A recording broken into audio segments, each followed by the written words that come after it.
네, 안녕하세요. 저는 엘투치과의원 대표원장 최순호입니다. 오늘 덴티움 먼데이 세미나 이렇게 이제 초청을 해주셔가지고 강의를 준비를 하게 되었는데요.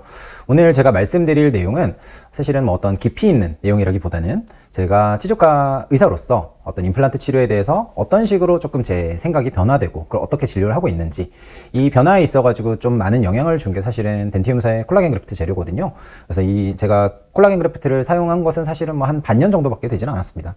그래서 많은 뭐 케이스라든지 롱텀이라든지 이런 것들은 없지만은 제가 그래도 이 재료를 사용을 하면서 분명히 예전에 내가 사용하던 재료들과는 뭔가 확실히 다른 게 있구나 라는 점들이 있거든요. 그래서 이러한 내용들을 조금 가볍게 풀어보도록 하겠습니다. 저는 연세대학교 치주과를 수련을 받았고요. 그리고 현재는 엘투치과의원을 운영을 하고 있습니다. 그래서 저는 이제 진료 항목 같은 경우는 이제 앞니 심리 진료를 주로 많이 하고 있는 치주과 의사고요. 그러면서 어떤 치주과적인 접근을 통해서 이제 심리적인 결과를 향상시키는 이런 진료들을 하고 있고요. 그리고 뭐 어떤 다이렉트 레진이라든지 진지발 그래프팅 이런 것들을 함으로써 조금 더 심리적인 결과를 향상시키기 위해서 노력을 하며 진료를 하고 있습니다. 그래서 제가 이제 진료하고 있는 영역들에 대해서는 이제 인스타그램을 통해서 많은 선생님들의 이제 의견도 청취를 하고 이러고 있습니다. 그래서 이제 관심 있으신 분들은 팔로우 해주시고, 그래서 오늘 내용을 이어가 보도록 하겠습니다. 그래서 제가 사실은 뭐 어떤 임플란트 수술에 대한 뭐 어떤 이건 이렇게 해야 된다라고 말씀드릴 만한 그런 경력도 아니고, 그렇기 때문에 어떤 이제 제가 임플란트 치료를 대하는 어떤 생각, 이런 흐름을 말씀드리고자 하는 거니까요. 가볍게 시청해 주시면 좋을 것 같습니다. 저는 이제 2018년도에 이런 2017년도군요. 이때 박사학위 논문은 JCP에 실린 내용으로서 이제 비글견에서 파괴된 발치아 모델을 만들어가지고 이렇게 이제 어떤 방사선학적인 조직학적인 평가를 한 그런 논문이 되겠습니다. 그래서 사실 제가 수련을 받을 때는 리치 프리저베이션 내용이 모든 학회에서 다루는 내용이었고, 제가 수련을 받을 당시에는 발치를 하면 당연히 고리식제를 넣어야 되는 그런 분위기 속의 환경이었어요. 그래서 제가 이제 박사학위 논문도 어떤 이제 논문이었냐면 이런 식으로 파괴된 발치와 모델을 비글견에서 만들고, 하나는 이제 자연 치유를 시키고 하나는 이제 이런 그래프트를 해서 어떤 부피적인 변화 그리고 조직학적인 변화를 계측을 한 건데요. 이런 것과 더불어서 제가 이제 레지던트 시절에는 정말 많은 조직학 슬라이드를 봤습니다. 뭐 저희 지도 교수님께서 토끼 칼바리아에 한 500마리 정도 실험을 하셔가지고 뭐 그런 슬라이드들 다 제가 계측하고 직접 보고 비글견도 보고 이러면서 사실은 제가 치주과 의사로서 성장을 하는 과정에서 뭔가 하드 티슈에 대한 내용들만 조금 더 많이 관심을 갖게 됐던 것 같습니다. 그런데 이렇게 이제 점점 제가 이제 제 병원을 오픈을 하고 진료를 하다 보니까 뭔가 내가 생각해왔던 그런 영역들과는 좀 다른 이런 진료들을 만나게 되더라고요. 이 케이스 같은 경우는 17번의 디스탈에 좀 심한 본로스로 인해서 발치를 하고 임플란트를 시행한 증례인데요. 늘 그렇듯 발치를 하고 나서는 이제 고리식제를 이용을 해가지고 리치 프리저베이션을 시행을 했습니다. 그래서 한 4개월 정도의 힐링 피리어드를 거쳐가지고 이제 임플란트를 식립을 했고요. 그리고 보철까지 큰 문제 없이 진행을 했습니다. 그리고 나서 환자분의 사정 때문인지 불편감이 없으시면 잘 안 오시잖아요. 그래서 무소식이 희소식이라고 그렇게 지내고 있었는데, 한 2년 정도가 지나서 환자분이 오셨는데 그냥 처음에는 뭔가 적응 기간이다라고 생각을 하면서 그냥 뭐 그러고 살았는데 막 되게 불편하지는 않은데 아직도 뭔가 씹을 때 느낌이 다르다라는 거예요. 무려 2년이나 됐는데. 근데 임플란트 픽스처에 동요도는 없고요. 그리고 보철을 제거해서 ISQ 밸류를 재보니까 이제 60대 정도가 나왔습니다.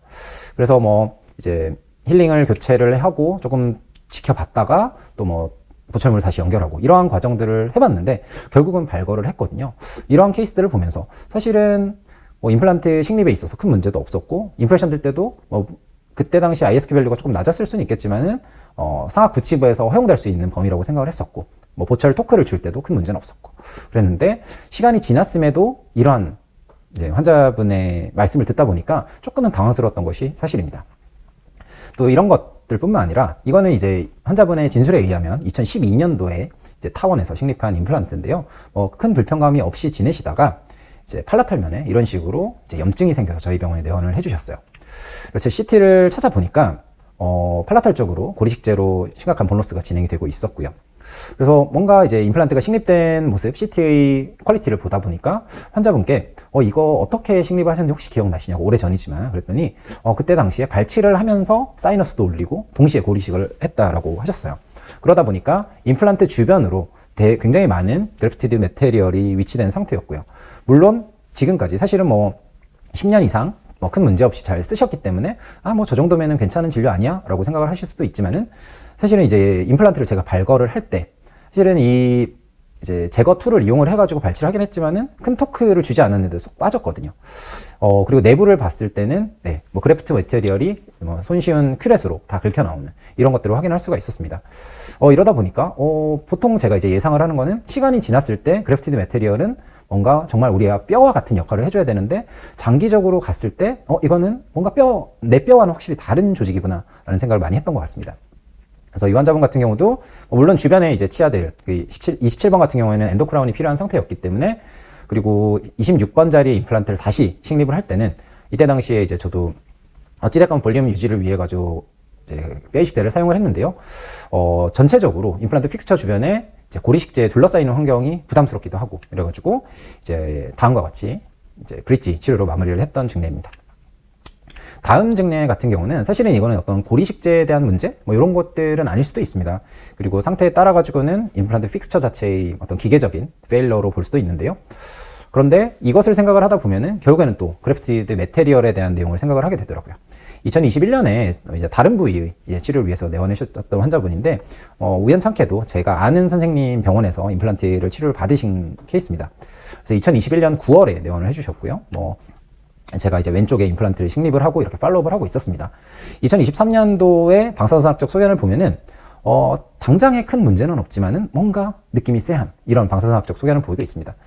그러다가 이제 1년 정도가 지났을까요? 이제 방사선학적인 골소실 양상이 확연히 보였고 발치를 하게 됐습니다. 발치를 했을 때 임플란트를 잡는 과정에서 이제 하방에는 에이피컬 쪽에서 픽스처를 잡고 있었기 때문에 제가 포셉으로 힘주고 이랬을 때 좀 픽스처가 부러지는 그런 것도 있었는데 발치된 곳을 보면은 그래프티드 매테리얼이 너무나도 손쉽게 큐레티지가 되는 것을 확인할 수가 있었습니다. 그래서 이렇게 자연 치유를 시키고 저도 이제 임플란트를 다시 식립을 할 때는 어쩔 수 없이 또 본그래프트를 하긴 했는데요. 이 케이스를 보면서 느끼는 점은 발치 즉시 임플란트를 하고 다소 빠른 시기에 로딩이 가해지면서 그렇게 되면 코로날 부위에서는 픽스처를 잡고 있는 본의 퀄리티가 좋지가 않잖아요. 이제 그런 것들 때문에 어떤 픽스처의 이제 크랙이라든지 이런 것들에 기여하는 요인이 있지 않았을까라는 생각도 하고 있습니다. 그래서 이러한 케이스들을 하나 둘씩 점점 경험을 하다 보니까 이제 우리가 매테리얼을 사용을 할 때 정말 정확한 판단을 가지고 꼭 필요한 부위에만 어플리케이션을 해야겠다라는 생각을 하게 됐습니다. 사실 이 논문 같은 경우도 이제 저희 랩에서 제가 이제 계측도 다 같이 하고 이런 이제 논문이었는데요. 사실은 파괴된 발치에서 본그래프트를 했을 때 사실은 이 본 퀄리티라든지 본 골의 재생이라든지 이런 것들이 편차가 너무 큽니다. 너무 크고 또 우리가 발치를 하고 자연 치유를 시켰을 때 사실은 이라틱 힐링이 일어나는 경우도 되게 많잖아요. 그래서 이런 것들을 보면서 만약에 이러한 케이스에서 내가 이제 본그래프트를 했다. 사실 자연 치유를 해도 잘 낫지 않는데 치유를 지연시키는 본그래프트 매테리얼을 넣었을 때 그 치유는 더 좋지가 않을 수밖에 없잖아요. 이런 것들을 하면서 점점 제가 임플란트 치료를 대할 때는 하드 티슈에 대한 내용들이 점점 이게 내가 만든 뼈가 아닐 수도 있겠다라는 생각을 점점 하게 된 것 같습니다. 그렇게 되면서 점점 소프트 티슈에 대한 관점으로 이제 많이 넘어오게 됐는데요. 이 케이스 같은 경우는 사진에서 보시는 바와 같이 이제 치주적으로 굉장히 불량한 환자분이었고요. 그래서 17번, 16번을 발치를 하고 임플란트 계획을 세웠었습니다. 그래서 페리에이피컬에서는 다음과 같이 광범위한 골소실이 관찰이 됐고 이 케이스 같은 경우에는 지금 판단을 해도 발치를 하면서 고리식을 했을 것 같습니다. 이제 버칼 쪽에 엑소스토시스가 좀 과량으로 있어서 골삭제를 하고 이제 발치와 쪽에는 그래프트를 하고 이제 프라이머리 클로저를 해서 이렇게 마무리를 했었는데요. 이게 치유 과정에서 사실은 상악골에서 상악 구치부에서 이런 식으로 이제 그래프트를 했을 때 이런 식으로 힐링이 이제 좋지 않은 경우들을 굉장히 많이 접하게 됩니다. 그래서 상악골의 구치부에 있어서는 이제 발치 즉시 고리식을 할 때는 굉장히 조심을 하면서 접근을 해야 되는데요. 어찌됐건 세컨더리 힐링이 일어났고 임플란트를 식립을 했습니다. 지금 제가 5년 팔로우업까지 관찰을 하고 있는데 사실은 임플란트에는 큰 문제는 없이 잘 사용을 하고 계십니다. 그런데 아직도 제 마음속에 조금 찜찜하게 남는 것은 임플란트를 심었을 때 저렇게 소프트 티슈에 그래프티드 매테리얼이 있었고 그 사이에 이 소프트 티슈의 두께 자체가 매우 얇았다라는 점이 아직도 걱정이 됩니다. 지금 염증이 어느 정도 진행되었을 때 그러면은 그래프티드 매테리얼 쪽으로 염증이 전파되었을 때는 정말 순식간에 문제가 생길 수 있지 않을까라는 생각을 하면서 조마조마하게 팔로우업을 하고 있게 되더라고요. 이러한 케이스들은 많이 접할 수 있습니다. 그래서 이분 같은 경우에도 26번 치아를 발치를 하고 27번 쪽에도 좀 본로스가 많았기 때문에 그 부위까지 확장을 해가지고 이제 본그래프트를 했던 건데요. 이제 이러한 케이스들처럼 이제 상처가 다 터지면서 세컨더리 힐링이 나오는 이런 케이스들을 보면서 내가 이 자리에 임플란트를 심었을 때 과연 괜찮을까라는 조금은 무서운 생각도 들기는 합니다. 그리고 또 제가 임플란트 진료뿐만 아니라 이제 다른 진료들을 하면서 예전에 수련이 때보다 훨씬 더 많이 느끼게 되는 것이 어떤 페리오돈탈 바이오 타입에 대한 내용입니다. 이런 거미 스마일 치료를 할 때도 보통 이제 거미 스마일 치료를 하시는 분들은 이제 틱한 바이오 타입을 보이시는 분들이 많고, 이런 분들은 제가 원하는 어떤 이제 치관을 확장하기 위한 방향과의 반대로 다시 잇몸이 자라 올라오는 이런 케이스들을 많이 접하게 되고요. 그리고 이제 교정 후에 치연 퇴축이 일어난 환자분들을 보면은 씬한 바이오 타입을 가진 환자분들에서 유독 문제가 됩니다. 그래서 이제 교정 후 치연 퇴축의 루트 커버리지를 하기 위해서 오시는 분들을 보면은 이제 하악 전치에 이제 어떤 루트의 콘캐비티라든지 이런 것들이 이제 다 확인이 되는 이런 모습들을 많이 볼 수가 있습니다. 그리고 이 케이스 같은 경우는 제가 이제 겪어본 임플란트 환자분 중에서도 굉장히 특이한 환자분인데요. 이제 하악 전치에 브릿지가 세팅이 되어 있는데 2021년에 저한테 오셨을 때 다른 치과에서 원래 이제 하악 2번 4유닛 브릿지를 계획을 하고 치료를 받다가 이게 골 이제 위축이 너무 심해가지고 그거 빼고 이제 3 브릿지로 마무리를 했다는 증례였습니다. 그래서 저도 사실 이 정도까지 발치 후 골 위축은 경험해보지 못했기 때문에 크게 막 이제 생각을 하진 못했고, 그러면서 이제 40번대의 발치가 필요해서 그래도 이제 46번 같은 부위는 아무래도 좀 오래되면서 위축이 있었기 때문에 그래도 내가 치아가 있는 이제 5번과 7번 자리에 임플란트를 심을 때는 크게 문제가 되지 않을까라고 생각을 했었고요. 그래서 처음에는 5번과 7번 쪽에만 임플란트를 식립을 했었고요. 오른쪽 위에 상단에 보이는 것처럼. 그 뒤에 이제 44번 치아가 너무 불안한 거예요. 45번 치아가. 이게 골 위축이 되는 속도가 너무 빨라가지고, 그래가지고 이제 상악 수술을 할 때 하악도 혹시 몰라서 하나 더 심어놨습니다. 그렇게 해서 한 2년 정도 팔로우업을 했는데 2024년 초부터 환자분이 불편하시다, 염증이 계속 발생돼서 불편하시다라고 해서 이제 오셨고, 보니까 CT나 이런 것들을 확인했을 때 이제 골 위축이 너무 심하고 픽스처 노출이 심해서 사실은 앞에 치아를 발거를 하고 캔틀레버 형식으로 이렇게 마무리했다는 증례입니다. 사실은 제가 이 환자분의 이제 상악 6번을 식립을 할 때 사실은 사진을 찍어두지 못했는데 그 모습이 되게 충격적이어서 기억을 많이 하거든요. 사실은 이 발치와 내에 픽스처가 위치됐을 때 정말 주변으로 큰 갭이 형성이 되어 있었어요. 그래가지고 이게 아무리 위축이 되더라도 이 정도는 괜찮지 않을까라고 생각을 했었는데 2년 뒤에 찍은 CT를 보면은 이미 픽스처에 반밖에 걸쳐져 있지 않는 조금 충격적인 모습으로 치조골 위축도 일어났죠. 또 이제 이거는 다른 케이스입니다. 이 35세 여환이신데요. 이제 20대 초반에 심은 임플란트가 문제가 생겨가지고 제가 발거를 한 케이스입니다. 이분 같은 경우는 6번 이렇게 3개 모두 골 소실이 심해가지고 발거가 필요한 상황이었는데요. 물론 10몇 년 이상 이렇게 잘 유지가 됐다라고, 서바이벌을 했다라는 거는 의미가 있을 수 있겠지만은, 이 환자분의 앞으로를 생각했을 때 35세 여환이 앞으로 살아갈 날은 굉장히 많잖아요. 이 케이스에서 사실은 6번 자리에 이러한 핀한 바이오 타입에서 다시 임플란트를 계획하는 것은 사실 리스크가 굉장히 크다라고 판단했습니다. 그리고 다소 여러 이제 조건들이 있어서 브릿지 치료로 마무리를 했는데요. 이러한 케이스들을 보면서 점점 바이오 타입이 우리가 임플란트 치료할 때도 굉장히 중요하구나라는 생각을 하게 됩니다. 그래서 최근에 이러한 케이스들을 진행을 할 때 샤프한 나이프 엣지 같은 경우에는 우리가 임플란트 서저리 할 때 보통은 하드 티슈부터 생각을 하니까, 근데 정말 1mm 남짓한 이러한 팔라탈 부위인데도 1mm 남짓한 이러한 진지바들을 확인을 하다 보면은 내가 이 환자분의 장기적인 이제 안정성 있는 임플란트를 위해서는 어떤 것을 해줄 수 있을 것인가에 대한 그런 포커스로 넘어오게 되는 것 같습니다. 그래서 점점 이제 진료를 하게 되면서 본 그래프트 매테리얼에 의존하는 것은 딱히 좋지 않을 수 있다. 그래서 치조골 소실에 따른 발치와의 치유를 예상을 해서 최소한의 본 그래프트를 하는 것을 조금 이제 목표로 하고 있고요. 그리고 요새 조금 더 관심을 기울이는 부분은 이제 초기에 소프트 티슈의 힐링을 도움으로써 소프트 티슈의 퀄리티를 증대를 시키고 그와 함께 어그멘테이션까지 할 수 있다면 너무 좋지 않을까라는 컨셉을 가지게 됐습니다. 이러한 상황에서 만나게 된 재료가 사실은 덴티움 콜라겐 그래프트 재료입니다. 사실은 이제 제가 하악 전치부에 어떤 루트 커버리지나 이런 걸 하면서 이제 접해왔던 그런 재료인데요. 근데 이거를 이제 임플란트 수술에 본격적으로 사용을 하기 시작하면서 이거 정말 팔방미인 같은 재료네라고 생각을 했습니다. 사실 저도 어떤 이제 고리식재 이런 회사들에서 강연 요청을 받았을 때 사실은 이게 좀 치과 의사로서 부담스러울 수 있는 거라서 사실은 딱히 좋아하진 않았는데 이 제품은 제가 실제로 너무 마음에 들어가지고 여기저기 바이럴을 하고 있거든요. 그래가지고 제가 이거를 얼마나 재밌게 사용하고 있는지를 조금 같이 공유를 했으면 좋겠습니다. 그래서 뭐 발치 후에 즉시 고리식을 하든 즉시 식립을 하면서 고리식을 할 때든 아니면은 딜레이드로 식립을 할 때 본그래프팅과 함께 사용을 할 때든 뭐 다양한 영역에서 재미있게 사용하고 있는 재료입니다. 일단 이 재료의 가장 큰 장점 같은 경우에는 초기 치유가 정말 좋은 것 같습니다. 발치 후에 즉시 고리식을 할 때는 사실 멤브레인의 종류에 따라 가지고 이제 프라이머리 클로저를 하든 오픈 힐링을 시키든 이 네거티브 힐링이 나타나는 경우들이 굉장히 많거든요. 그런데 콜라겐 그래프트 재료 같은 경우는 정말 발치와 치유에 있어서 연조직에 대한 이제 반응이 굉장히 좋은 재료인 것 같습니다. 그리고 콜라겐 그래프트 X2D 제품이 나오면서 다소 두께도 많이 확장을 해놨기 때문에 그리고 이와 함께 어떤 핸들링에 대한 측면도 많이 개선이 되었기 때문에 뭔가 임상가들이 사용하기에도 굉장히 좋은 재료인 것 같습니다.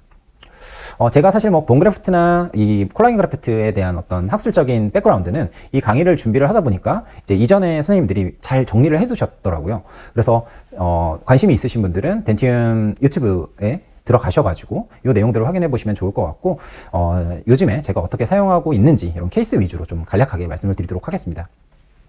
그래서 이 재료의 장점은 정말 초기 치유 양상이 좋다라는 겁니다. 제가 이거는 정말 이게 딱 시각적으로도 느껴지는 그런 재료인 것 같아요.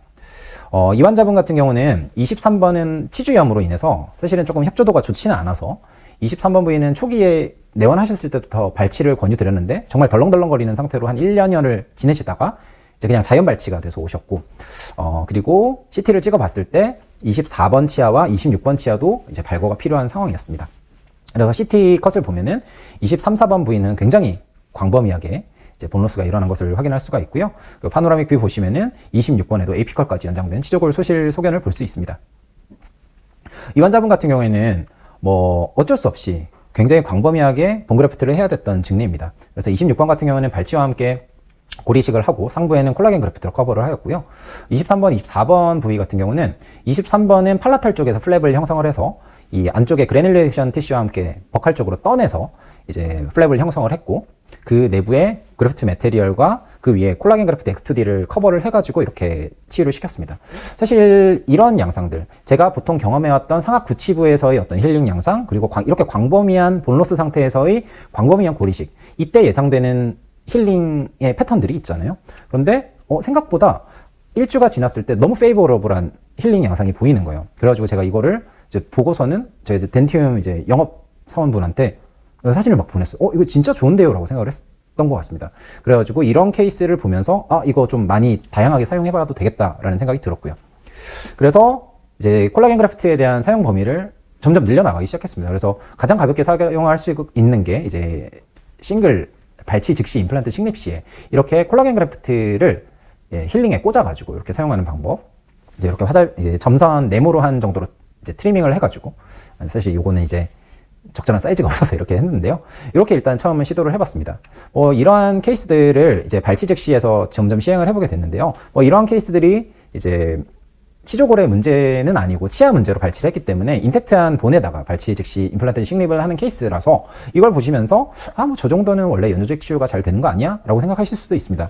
그런데 우리가 이런 식으로 했을 때 이제 어떤 콜라겐 플러그 혹은 이제 뭐 어떤 지혈제라고 부르는 이런 것들을 삽입을 했을 때 픽스처 부위에 오염이 되는 것은 굉장히 조금 부담스러운 부분이잖아요. 아무리 나중에 뼈가 찬다라고 하더라도. 근데 이 콜라겐 그래프트 재료는 확실히 상피세포가 이주하는 거에 있어서 굉장히 페이버러블한 반응들이 나타나는 것 같고요. 이 케이스 같은 경우는 14번 치아의 세컨더리로 인해서 발치하고 임플란트를 식립하게 된 심플한 증례였는데요. 고령이셔가지고 특별히 갭 필링 그래프트를 많이 하진 않았고요. 갭필링 살짝 하고 버칼 쪽에 콜라겐 그래프트를 삽입을 해서 이제 볼리믹한 이제 체인지만 조금 줄여주자 이렇게 했는데 한 6일째 되는 시점에도 굉장히 페이버러블한 양상이 관찰이 되는 것 같습니다. 단순히 벌어진 양이 아니라 어떤 상피 세포가 이주해오고 있다라는 느낌을 임상적으로도 확실히 받을 수가 있는 제품이거든요. 이렇게 이제 초기 치유가 좋은 콜라겐 그래프트 제품을 사용을 해보면서 이게 굉장히 두툼하기도 하고요. 그리고 뭐 수처도 할 수 있고 이런 핸들링하기에 굉장히 적합한 재료이기 때문에 그러면은 점점 나도 이거를 GBR을 사용을 해볼까? 그리고 이 재료 같은 경우에 어떤 우리가 멤브레인을 대체할 수 있는 성질, 이제 덴티움 이제 채널에서 조영당 교수님께서도 그거에 대해서 잘 설명을 해주셨는데요. 이러한 것들을 바탕으로서 GBR에도 좀 많이 사용을 하기 시작했습니다. 그래서 심플한 이제 임플란트 술식 같은 경우에서도 네, 이 케이스 같은 경우는 이제 6번 자리에 버칼본이 많이 녹아서 발치를 하게 된 케이스고요. 그래서 이제 임플란트를 식립을 했고 이제 버칼 쪽에 이렇게 GBR을 시행을 했습니다. 이제 위축이 일어난 버칼본의 그쪽 부위에 본그래프트를 삽입을 하고요. 그리고 플랩 쪽에 덴티움의 콜라겐 그래프트 재료를 삽입을 함으로써 이렇게 이제 프라이머리 클로저를 이뤘고 이제 일주 후에 이제 봉합사를 제거할 때 보면은 굉장히 치유가 괜찮은 양상이고요. 이미 볼륨이 많이 확보되어 있는 것을 볼 수가 있습니다. 네, 이러한 케이스들을 바탕으로 이제는 다소 공격적인 케이스들까지 콜라겐 그래프트 재료를 재미있게 사용을 하고 있는데요. 제가 생각하는 컨셉은 다음과 같은 모식도입니다. 이거는 뭐 이제 발치를 하면서 바로 본그래프트를 한 직례이기는 한데요. 우리가 본그래프트를 할 때 그래프트 매테리얼이 AP컬로 쓸려 내려가는 것을 커버를 해주기 위해서 이제 핀이라든지 멤브레인 홀딩 수처라든지 이런 것들을 동반을 합니다. 근데 일단 본그래프트 매테리얼을 잡아줄 수 있는 리텐티브 플랩을 형성을 하고요.